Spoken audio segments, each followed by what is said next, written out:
है कि नहीं, कोई डिस्प्यूट है कि नहीं आपके अनुच्छेद के अंदर, वो निर्णित कर लिया है। वो गलत होगा, पहले हमको सुने प्राथमिक रूप से और फिर निर्णित करें कि कोई डिस्प्यूट विवाद है कि नहीं। दूसरा, हमने सुनवाई नेचुरल जस्टिस का मुद्दा भी उठाया। हम रिस्पोंडेंट्स हैं, हम जवाबदेही करते हैं, इसलिए हमने ये पहले रूप से प्राथमिक विरोध किया है। चुनाव आयोग ने कहा कि वो हमारा ये प्राथमिक विरोध इस वक्त प्राथमिक रूप से नहीं मान सकते, वो उन्होंने निरस्त किया है। लेकिन हमें आश्वस्त किया है कि जब याचक, जो कि दूसरी तरफ है, वो अपने सभी बहस दलील खत्म कर लेंगे तब हमको विस्तार से सुना जाएगा। हमारा पक्ष में रख दूं बहुत संक्षेप में, बाकी तो अंतिम निर्णय अंततोगत्वा चुनाव आयोग का होगा। हमारा पक्ष मुख्य रूप से इन बिंदुओं पे है कि कोई भी व्यक्ति गलत दस्तावेज, फोर्ज दस्तावेज, झूठे बेमानी दस्तावेज दायर करके ये नहीं कह सकता कि कोई विवाद है, डिस्प्यूट है। एक मानसिक उपज बना के, एक इमेजिनरी डिस्प्यूट बना के चुनाव आयोग में घुस जाए और दो पार्टियां बताने लगे। हमने उस इमेजिनरी डिस्प्यूट के विषय में कई दस्तावेज रखे हैं। अभी हमारा समय आने वाला है बहस करने का, अभी हमने बहस नहीं की है। उसमें हम बताएंगे चुनाव आयोग को जो कि दस्तावेज हमने रखे हैं, अभी प्राथमिक रूप से रखे हैं, बाद में हम और विस्तार से रखेंगे कि कई ऐसे दस्तावेज हैं जहां की व्यक्ति की मृत्यु हो गई है, वो एग्जिस्ट नहीं करता है, उसको क्लेम किया है कि पार्टी का हिस्सा है। कई ऐसे दस्तावेज हैं जो पूरी तरह से हस्ताक्षर हुआ है एक्स जगह पे और वो व्यक्ति रहता है हजारों मील दूर वाई जगह पे। कई ऐसे दस्तावेज हैं जहां उसने लिखित रूप से कहा है कि न मैं जानता हूं, न मैंने हस्ताक्षर किया, न मेरे से किसी ने बात की, न मैंने ये हलफनामा दिया है, कुछ भी नहीं किया मैंने। कई ऐसे दस्तावेज हैं जो बड़े स्पष्ट रूप से किसी और पार्टी का व्यक्ति है, उसको दिखा दिया अपने फैक्शन में, इत्यादि इत्यादि। ये सब वही दिखाते हैं कि ये एक इमेजिनरी डिस्प्यूट बनाई गई है, एक इमेजिनरी रूप से एक पार्टी को तोड़ने की। आज दूसरा, एक तो बात ये हुई, दूसरी बात बहुत महत्वपूर्ण है। संघीय ढांचा जो है संघ का, ऑर्गेनाइजेशन का, उससे जो याचक है वो दूर भाग रहे हैं। उन्होंने 10 बार ये दलील की कि जो ऑर्गेनाइजेशनल स्ट्रक्चर है, संघ का ढांचा है, उसको हम नहीं देखना चाहते हैं। दूसरा, जो विधायिका का ढांचा है एमपी एमएलएस का, वो उच्चतम न्यायालय ने नकार दिया है सुभाष देसाई के निर्णय में। तो एक बड़ा रोचक नया टेस्ट उपज किया है दूसरे पक्ष ने, जिसका हम खंडन करेंगे, जिसको हम बताएंगे गलत क्यों है। उन्होंने एक नॉन एग्जिस्टेंट टेस्ट, एक बिल्कुल गैर कानूनी टेस्ट बनाया है कि आप सिर्फ एमपी एमएलए को काउंट कर लीजिए।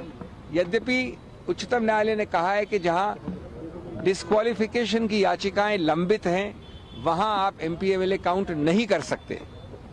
उन्होंने कहा कि आप उनको काउंट करिए, और उससे भी ज्यादा एक अजीबोगरीब टेस्ट बताया है कि उन एमपी एमएलए को कितने वोट मिले उनको गिनिए।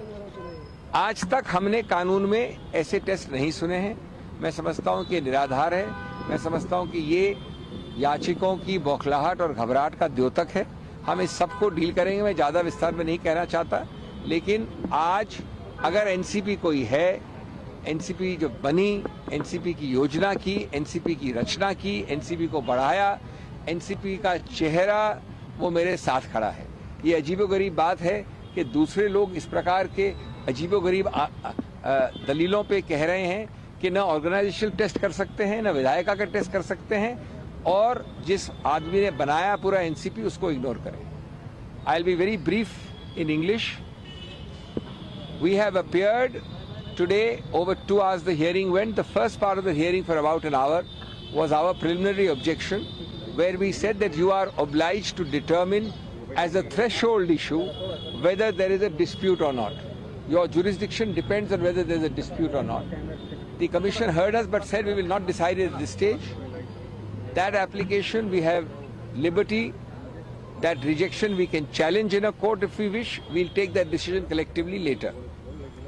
The main part of the argument of the other side, to which we have not yet replied, that argument of the other side will continue next week, but we will reply in the near future, is very interesting, quite amazing, and according to me non-existent in law.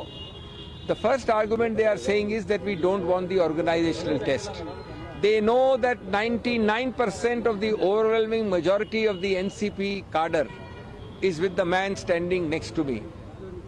The man who founded it, the man who created it, the man who dreamt it, the man who propounded it, the man who prospered it. They are saying ignore the organizational test.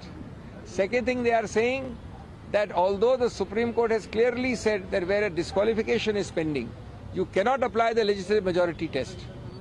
But they say no, we will distinguish the Supreme Court in this way and that way. So they are also running away from the organizational test.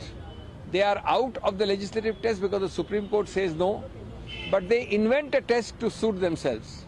The invented test is, contrary to the Supreme Court, count the MP, count the MLA, and then they add something I've never heard of, something non-existent in law, count the votes which that MP, MLA or MLC got. I have never heard of this test. From Sadiq Ali to Subhash Desai to Uddhav Thackeray's case, these are Supreme Court judgments. Never has this test been applied. Anyway, we reserve our rights to reply. The Commission has assured us that it will give us sufficient time to file a reply and to make our arguments. But today, this is the summary of what happened. Now, we are not answering anything more. Please allow us to please. Next date is for their arguments on Monday.